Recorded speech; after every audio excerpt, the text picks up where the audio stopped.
Ladies and gentlemen, the Honorable Lucille Roybal Allard, United States Representative of the 40th Congressional District of California.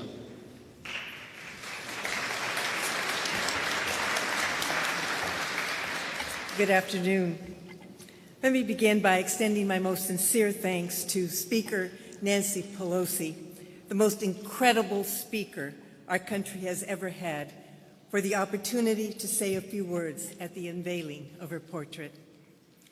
There is no doubt Speaker Pelosi will go down in history as our nation's greatest speaker. In 2007, when elected the first woman Speaker of the House of Representatives, some of you may remember that she was subjected to unprecedented and unrelenting scrutiny never experienced by any of her predecessors. You may recall how initially much of the news coverage was more about her clothes, shoes, and hair than about the strength of her leadership and her grasp of the critical issues before Congress and our country. Undeterred and elected as Speaker again in 2019, she proved to be more than up to the challenge and became the chief architect of generation-defining legislation. Speaker Pelosi has admirably led the Congress during some of the most difficult and challenging times our nation, never wavering from her determination and commitment to protect our democracy and improve the quality of life of all Americans, especially our children. Nancy Pelosi is truly a talented woman of substance who was at the right place at the right time when our country needed strong, intelligent, and moral leadership. And she has led with grace and dignity. Her strong and effective leadership and accomplishments will most certainly be reflected in the portrait we see today. There are, however, some qualities which may not be as obvious behind the trappings of power and privilege.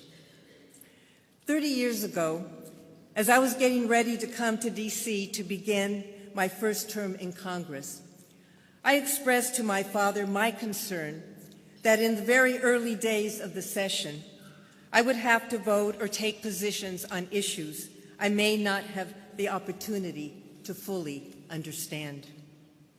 My father, who served 30 years in Congress and served with Nancy from the time she was elected, responded to me by saying, "Look to the gentle lady from California, Nancy Pelosi. She is not only intelligent, hardworking, and knowledgeable. She is ethical, with high moral standards and values of which you can be proud." This is so true of the woman we honor today, Speaker Nancy D'Alessandro Pelosi. Thank you.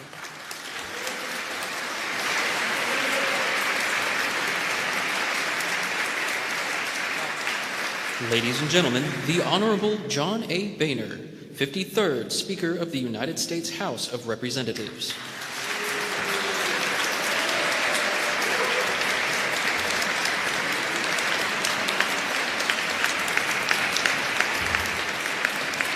Well, I could say it's good to be here, but I'm glad I'm here for Speaker Pelosi. Madam Speaker, Paul, it's a privilege to be with you and your family this afternoon for the unveiling of this portrait as you bring to a close an historic run as leader of this institution that we love and served. Debbie and I offer our most sincere congratulations. Today is about you, Speaker Pelosi, certainly not about me. But it'd be wrong for me not to note the passing just days ago of Mr. Ron Scherer, the exceptionally talented and generous artist who painted my own portrait which was unveiled 4 years ago and now hangs in the Speaker's lobby. He also happened to paint the portrait we're going to see in a few minutes. May he rest in peace, and may his family find peace in this holiday season. Madam Speaker, you and I have disagreed politically on many things over the years, but we were never disagreeable to each other. As you might have heard me say before, you can disagree without being disagreeable. You've been unfailingly gracious to me, to my family, and frankly, my team here in Washington. And, Madam Speaker, I have to say, my girls told me, tell the Speaker, admire her.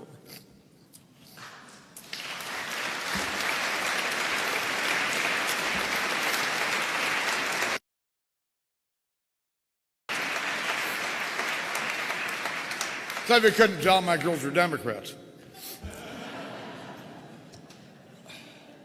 You were so gracious to me, in fact, that at times it got me in trouble with my own members. In 2011, when I became Speaker and you handed me the gavel in the House chamber, I decided, why not? I'm going to give you a big kiss. Well, two things happened. First, the Speaker backed away, and I thought to myself, as if there's nobody watching, I can't let her rebuff me, so I kind of moved in and made sure I planted that kiss on her, all right? Well, let me tell you, I heard about it for months. No, actually, I heard about it for years. You've been incredibly effective as the leader of your caucus. You know, the younger generation today has a saying, game recognizes game. And the fact of the matter is, no other Speaker of the House in the modern era, Republican or Democrat,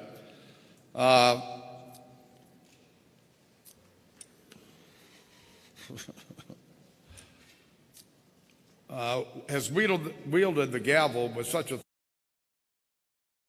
results. Let's just say you're one tough cookie. You know, I can tell. I could tell a few stories here. My old friend, the late, great John Dingell, certainly could. And if you read my book, you know the rest of that story. But there's another side of you, Madam Speaker, as well. As leader of the other party opposite you during many of your years in leadership, I occasionally got to see and experience something few others get to see. And that was your grace when the cameras were off and when the moment called for us to rise above politics and stand together as colleagues to do what was in the interest of the House and, frankly, what was in the interest of the country. I was witness to this on multiple occasions, from war funding to the economy and certainly to the financial crisis of 2008. You've been a fierce warrior for your party, but when the stakes were highest, you were willing to put the interest of the nation first and take the heat for it. Now that's leadership. Leaders lead, Madam Speaker, and you, Madam Speaker, have led. I'm honored to be here today as a longtime colleague and a fellow American to say thank you for that. Thank you all.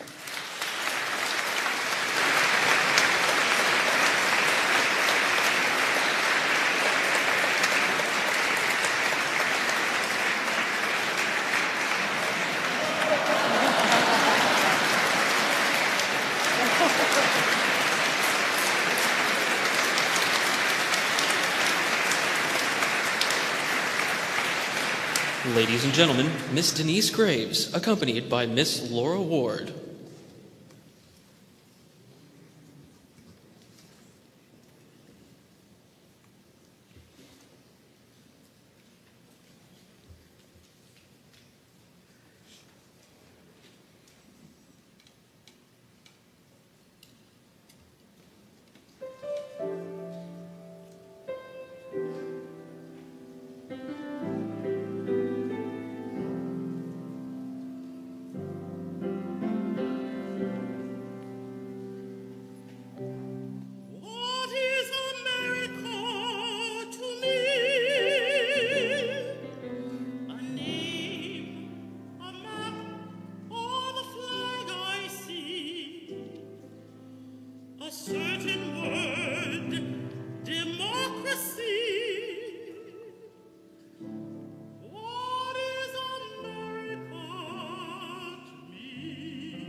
house a mile tall, away in the courtyard, the laughter and the tears, the dream that's been a-going for 250 years.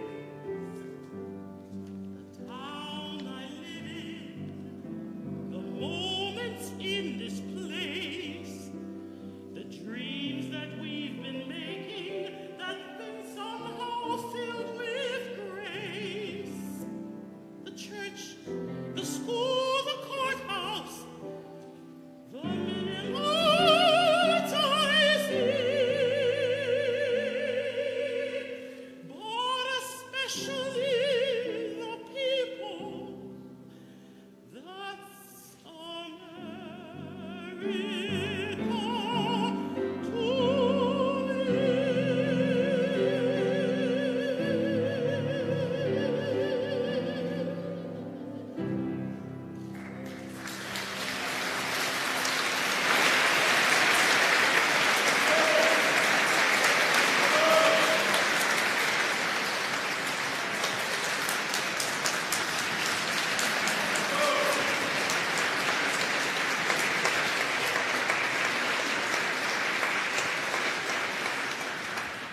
Ladies and gentlemen, the Honorable Charles E. Schumer, Democratic Leader of the United States Senate.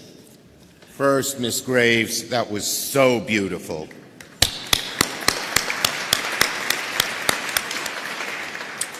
Now, when I was a young member of Congress, as many of the old-timers here know, I joined with fellow Democrats every Tuesday night for dinner, usually Italian. One night, George Miller, a California Democrat who was a member of this group, told me something quite audacious. He said, "You're going to meet someone in a minute. She's our new Congresswoman from San Francisco. One day, she'll be Speaker." You remember that. When I met her, I immediately knew what George meant. From the start, it was obvious. This new member had it all. She knew the issues. She knew the politics. And most importantly, she knew what she was fighting for. That person, of course, was Nancy Pelosi.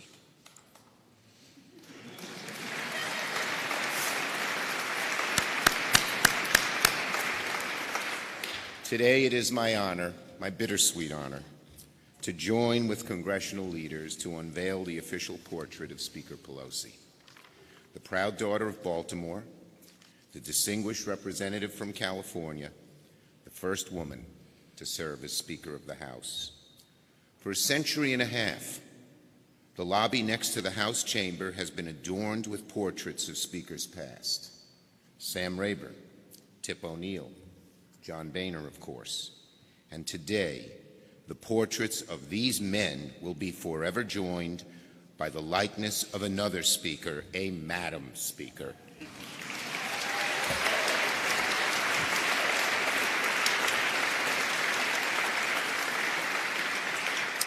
It is a most fitting tribute because few leaders in American history have been as effective, as driven, as successful as Speaker Pelosi. I'm known for having a lot of energy, but I have never, ever, ever met anyone with more energy and drive than Nancy Pelosi. She is always, always working. And Nancy, from one leader to another, one of the things I will forever admire is how you always kept your caucus united. For over 20 years, she kept saying the same thing. Our unity is our strength. She kept saying it and saying it and saying it, and the results speak for themselves. We cannot talk about the Affordable Care Act without mentioning Nancy Pelosi. We cannot talk about the American Rescue Plan without mentioning Nancy Pelosi. We cannot talk about the infrastructure law, the Violence Against Women Act, the Lilly Ledbetter Act, repealing Don't Ask, Don't Tell, and so much more without mentioning Nancy Pelosi. She did it all.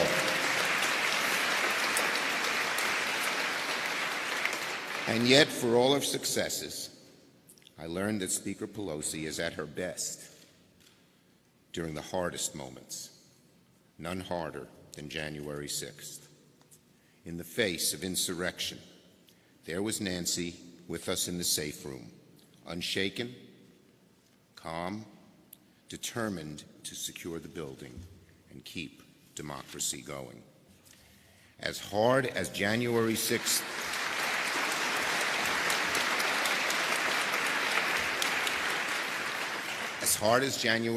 was, working with Speaker Pelosi to keep Congress in session, watching her, marveling at her, was one of the proudest moments ever of my time in office. And through it all, Speaker Pelosi has been a beloved friend. You all know. On the phone with Nancy, the first thing she asked me all the time, how's your family doing? How's your new grandchild? And then the first thing she updated me on was hers. She has shared with all of us, and certainly with me, the ups and downs of life, from birthdays to weddings to graduations, and especially Paul's recovery, which we're all so happy for.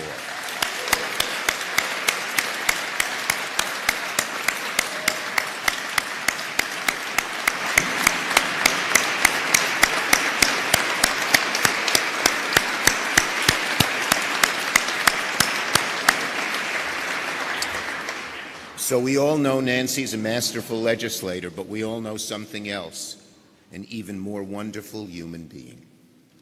Finally, and maybe most importantly, Nancy Pelosi has made the world a better place for countless women and girls from all walks of life.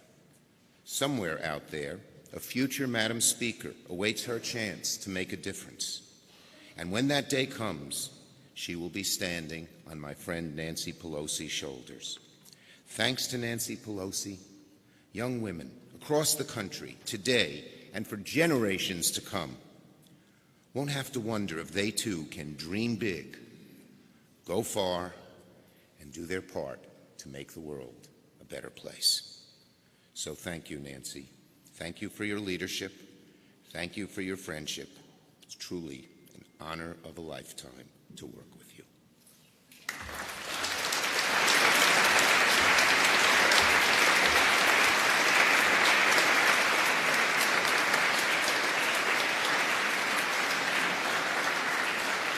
Ladies and gentlemen, Ms. Elena Hung, Executive Director and co-founder of Little Lobbyists and Zero Mora's mom.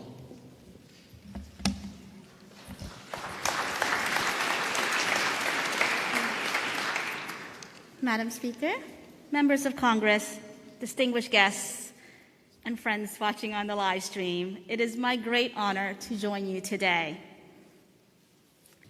When I reflect on Speaker Pelosi's incomparable leadership, I think of the partnerships that she so thoughtfully creates and nurtures, the inside maneuvering and the outside mobilization that she has often spoken about.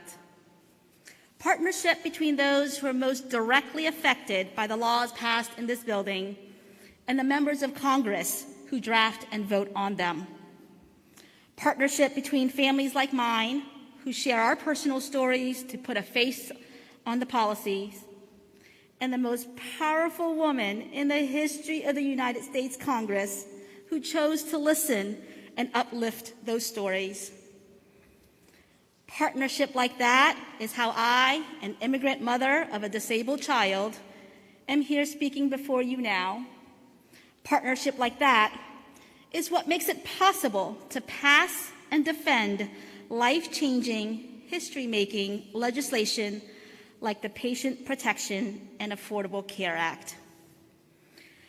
It is no exaggeration to say that my daughter Xiomara, the joy of my life, and countless children with complex medical needs and disabilities like her are alive today because of the ACA, and we have the ACA because of Speaker Pelosi.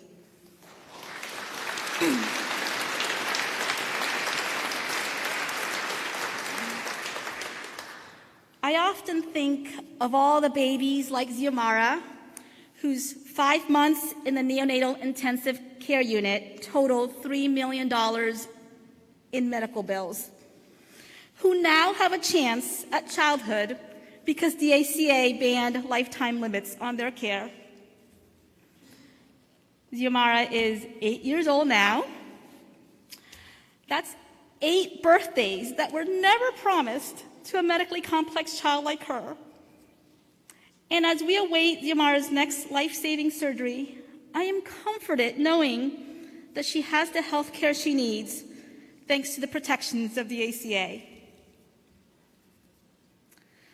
So today, as we celebrate and express our gratitude for the speaker's remarkable accomplishments, what I hope will be most remembered as part of her legacy, what I hope everyone sees when they look at the beautiful portrait, is that Speaker Pelosi did it all for the children.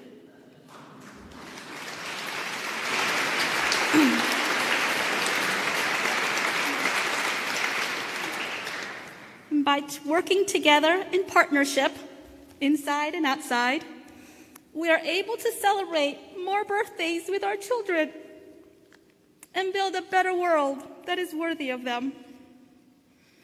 Madam Speaker, on behalf of Xiomara and all the little lobbyist children and their families, we love you so much. Thank you.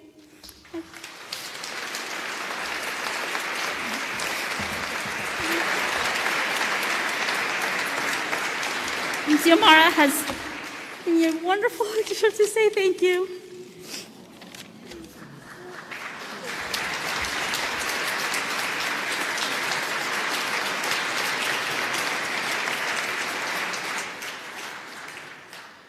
Ladies and gentlemen, a special message from the Honorable Barack Obama, 44th President of the United States. Hi, everybody. At this point, I think my love for Nancy Pelosi is well documented. But I figured I'd make it absolutely clear for anyone who doesn't already know. Whenever I get stressed about what's happening in Washington, I always feel better knowing that Nancy is on the case. And that's because, for Nancy, nothing is impossible. After we lost Senator Kennedy in 2009, just about everyone told us the Affordable Care Act was dead. But Nancy never believed it.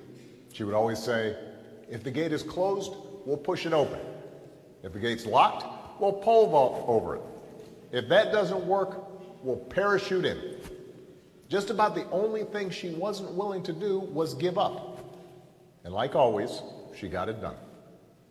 The Affordable Care Act is just one example of why I believe Nancy will go down as one of the most accomplished legislators in American history.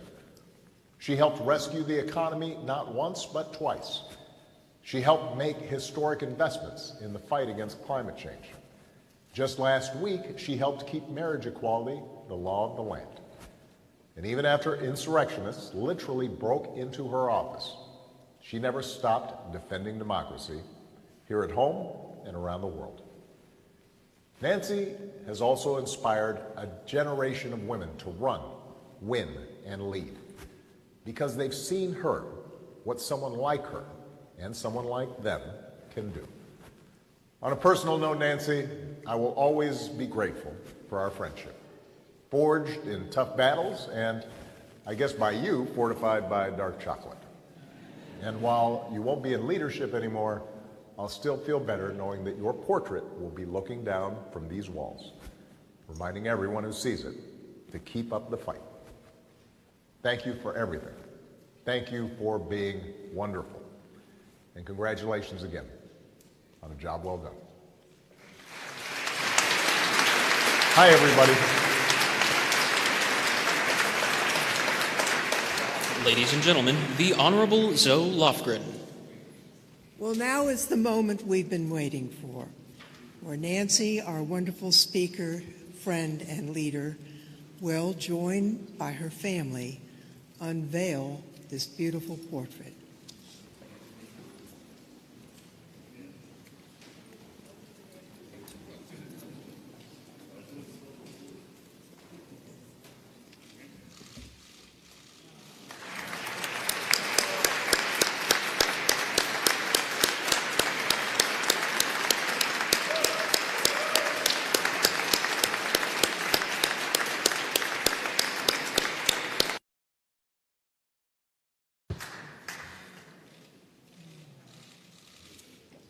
Ladies and gentlemen, the Honorable Nancy Pelosi, Speaker of the House of Representatives.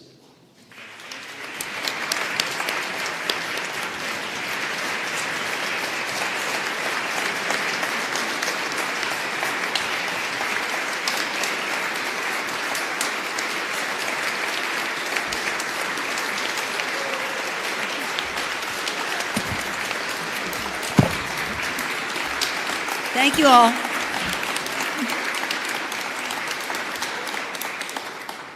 It's amazing to think that John Boehner and I had the same artist paint our pictures, right, John? Good afternoon, everyone. I'm overjoyed to be here with each and every one of you. I'm overjoyed to be here with my family, Paul Jr., Nancy, Corinne, Alexander, Liam, and the Pelosis, and also the D'Alessandros here from Baltimore. Thank you for being here. Thank you to my dear husband, Paul, my loving partner of life, my constant pillar of support. Thank you, Paul, and thank you for unveiling the portrait. I'm also touched by so many of my dedicated staff who are here. As I said on the floor of the House, the best staff ever in the history of our country. Thank you. And for my remarkable colleagues, everything that was said here about what we accomplished would not have been possible without the courage of our colleagues, the dedication, the values, the courage of our colleagues. And I thank you for all of the successes you made possible.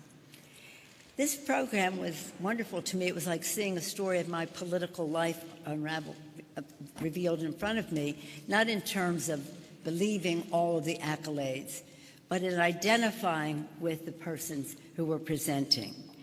Again, Chair Zoe Lofgren, leading our California delegation, Chair of the House Administration Committee. Thank you, Zoe, for being a powerful voice for diversity and for voting rights and for democracy itself in the Congress.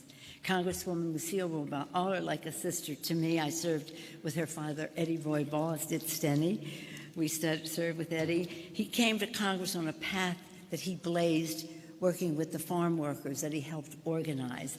And I particularly like that because the farm workers helped organize my first campaign under the leadership of Fred Ross, who left us recently.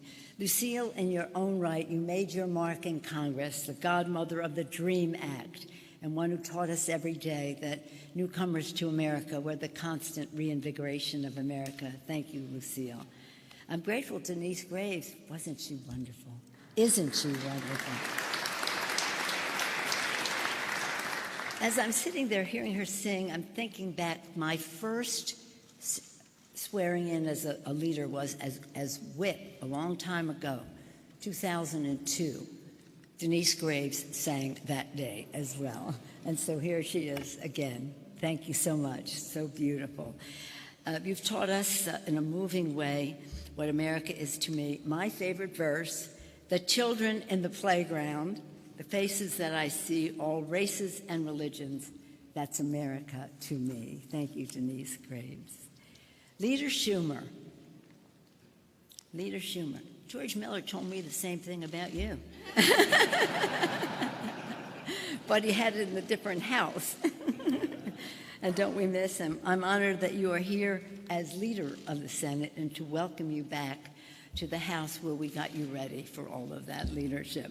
Today, before we came in here, we had a ceremony on the floor to mark the 10-year anniversary of the Sandy Hook tragedy.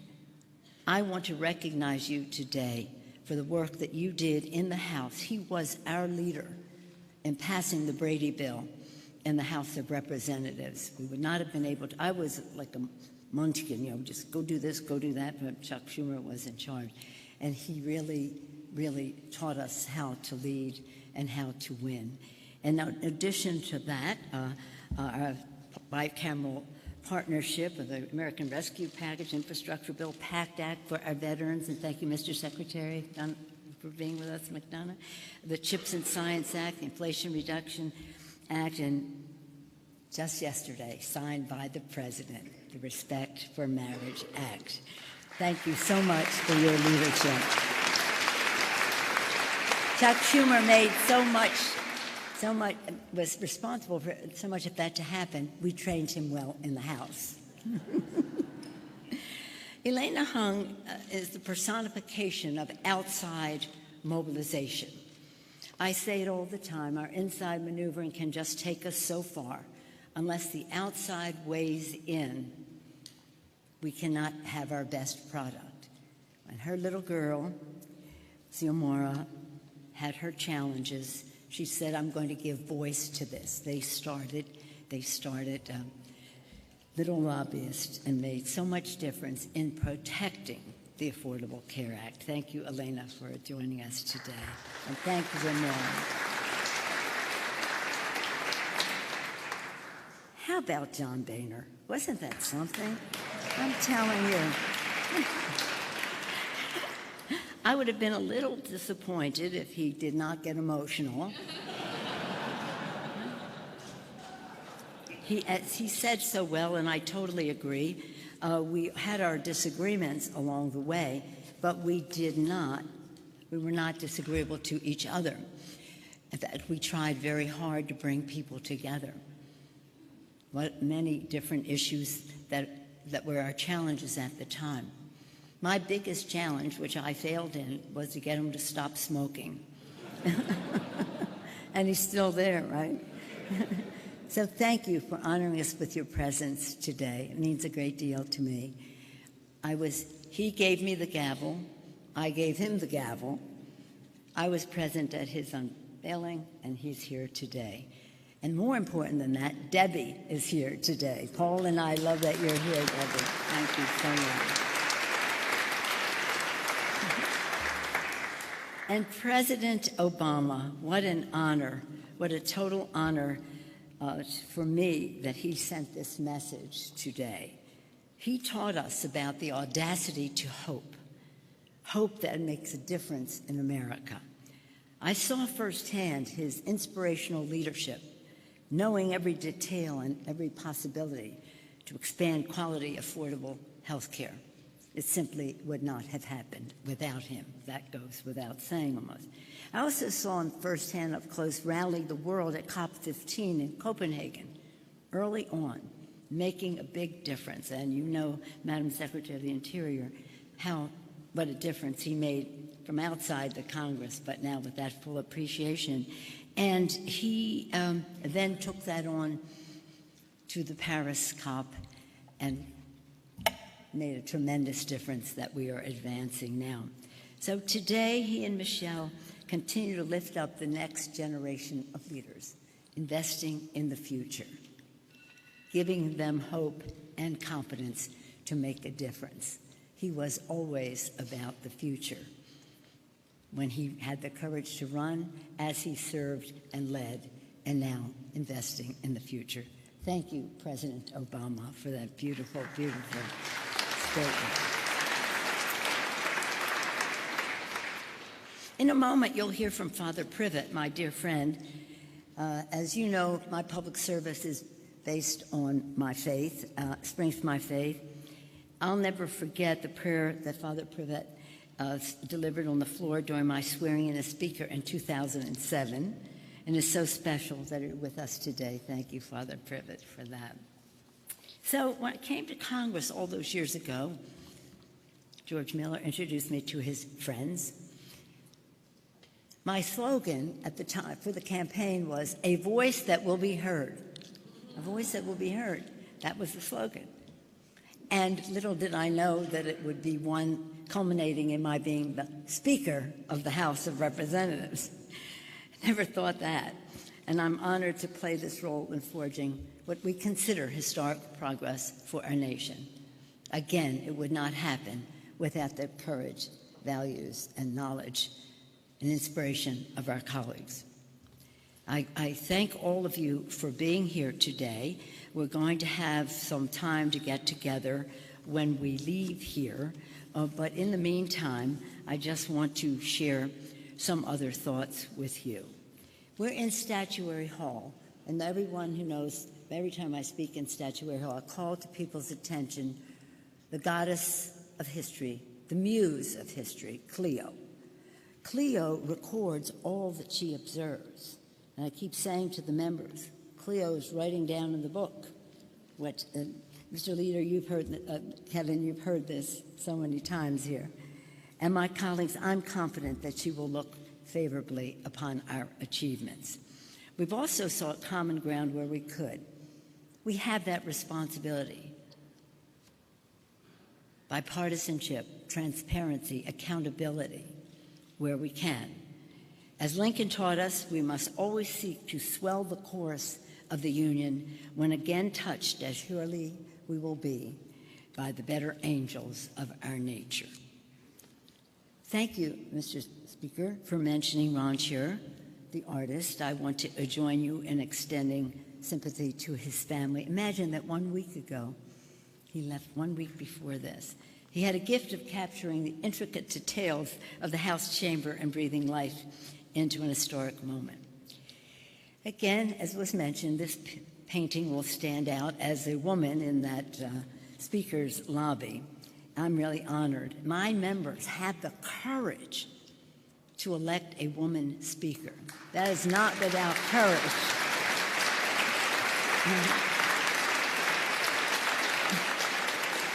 And as the leader mentioned, somewhere out there, there's someone who will be. Somewhere in this Congress is a woman, future woman speaker to be. I'm honored to be the first, but it'll only be a good accomplishment if I'm not the last.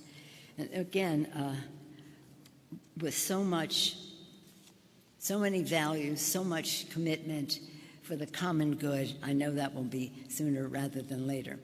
In the coming Congress, as I had mentioned, I look forward to continuing my public service in the Congress where I began 35 years ago, a voice that will be heard for San Francisco. No matter what titles my colleagues may have given me, my highest official honor will always be to speak for the people of San Francisco. I thank all of you for being here to celebrate the story of my congressional career. But as demonstrated by those who shared some thoughts with us, it's our political career. It's what we have done working together inside the Congress and, again, with the outside mobilization so necessary to get the job done. To my colleagues, thank you. Thank you, thank you, thank you. I can never thank you enough. I thank you for your support, but more importantly, for your patriotism and for what you are all doing on both sides of the aisle for our country. And I think that every one of you is a blessing to our country. And may God continue to bless America. Thank you all so much for being here today and making this possible.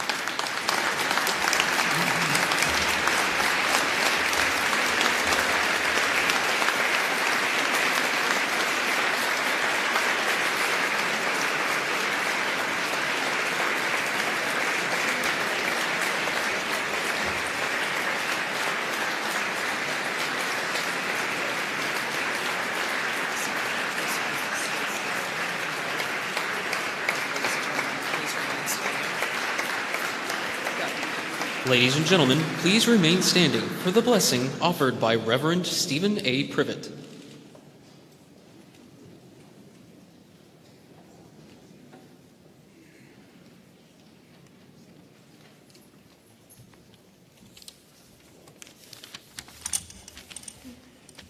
You can sit.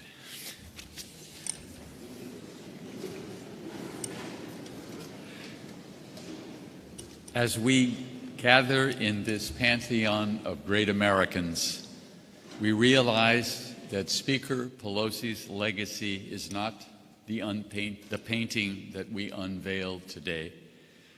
Hers are far more substantive and lasting contributions woven into the very fabric of American life. Expanded health care, the protection of all married couples, investment in infrastructure, safeguarding of Social Security, care for the earth. Speaker Pelosi frequently invokes the prayer of St. Francis, patron of the city she serves, and expressive of the religious faith that compels her efforts to fashion a more humane and just world for all, especially children and the vulnerable. So, in a bit of a twist, let us pray a version of St. Francis' prayer that captures something of Speaker Pelosi's long career in public service and expresses the challenge that career poses to all of us. We pray, Lord, make me a channel of your disturbance. Where there is apathy, let me provoke. Where there is silence, may I speak out. Where there is too much comfort and too little action, may I disrupt. Where there are doors closed and hearts locked, grant me the willingness to listen. When tradition speaks louder than human need, may we hear the cries of the poor. O God, may we seek to do justice rather than talk about it, to be agents of your justice and mercy. God, make us channels of your disturbance. So thank you, Speaker Pelosi, for your long and distinguished career of faith-filled efforts to fashion the world as God would have it be, where the hungry are fed, the naked clothed, the stranger welcomed, and the poor have good news proclaimed to them. May God continue to bless this nation through your good works. Amen.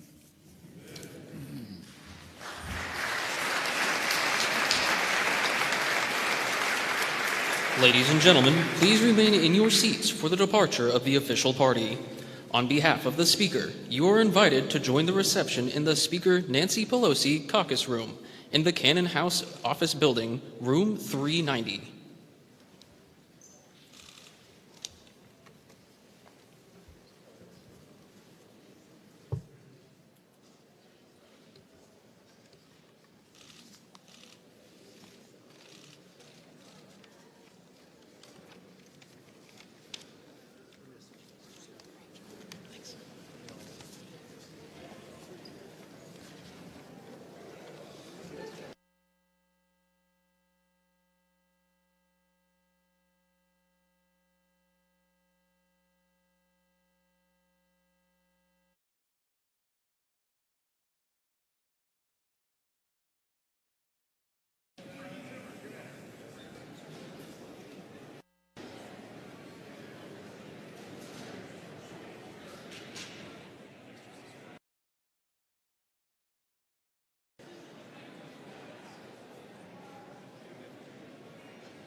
Because I don't know if that back door is still open. That's fine.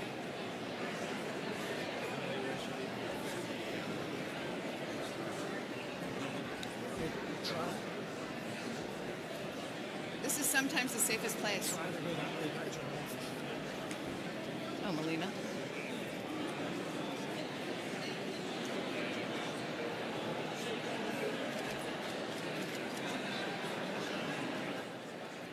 Just like the campaigns.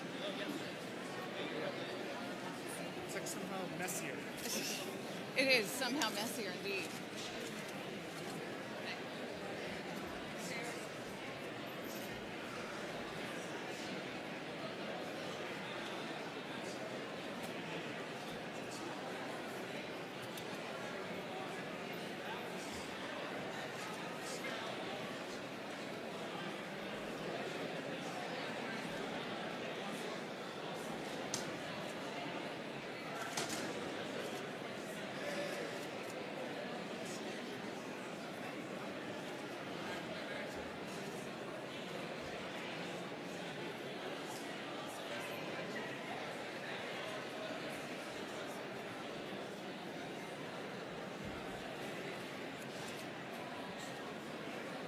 Where'd you cover it?